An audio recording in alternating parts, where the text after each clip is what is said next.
In a small town in Germany on November the 10th, 1483, a boy was born who would shake the foundation of Western Christianity.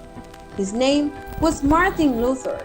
He didn't begin as a rebel. He was a monk, disciplined, obedient, and devout. Terrified of sin and obsessed with salvation, he dedicated his life to the church. But the more he studied the scripture, the more disturbed he became. Hi everyone, my name is Pamela and welcome to my channel. Today I would like to talk about the light and shadow of Protestantism. He saw a church more interested in power than piety. Priests selling indulgences, paper promises of salvation bought with gold, forgiveness for sale. And Luther asked, where in the Bible is this? He found silence. So in 1517, he took a hammer and nailed his 95 Theses to the church door in Wittenberg, a bold act that challenged the Pope himself.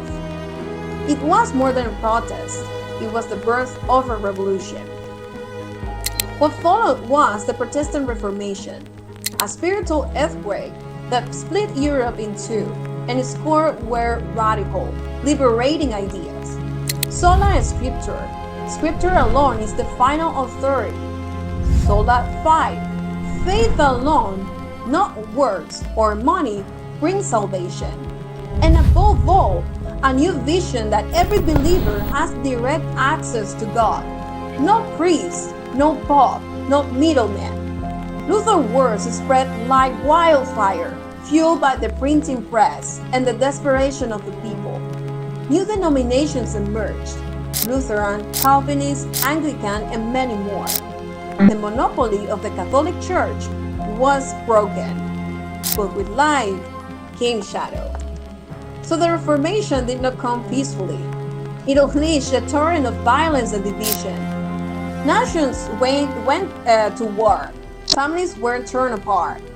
The 30-year war alone left over 8 million dead. And Luther, once the voice of conscience, revealed a darker side.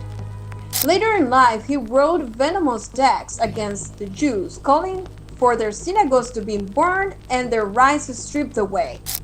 His words will echo for centuries, even influencing Nazi ideology. And one of the movement he sparked, Protestants too became persecutors. Anabaptists were drowned. Dissenters were burned. Calvin had the theologian Michael Servetus executed for disagreeing with doctrines. Religious art was destroyed in the name of purity. Sacred spaces were looted, icons smashed, altars demolished. The church that once sought reform now was repeating history. In today's world, the shadows remain. Some Protestant leaders preach the prosperity gospel, a doctrine that says faith brings riches and poverty is a sign of weak belief. They ask the poor to give while they fly in private jets.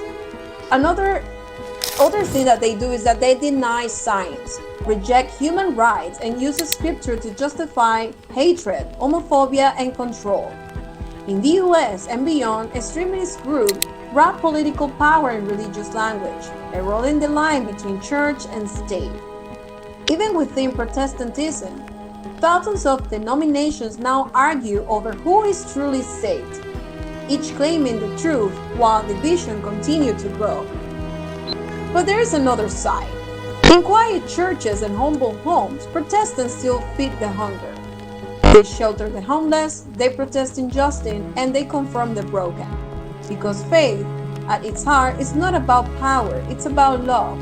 It's not about who's right, it's about who's kind. So Martin Luther dreamed of a faith rooted in a truth and a scripture, free from fear and corruption. But even the most righteous revolution carried the weight of human weakness. The story of Protestantism is not black or white, it is light and shadow.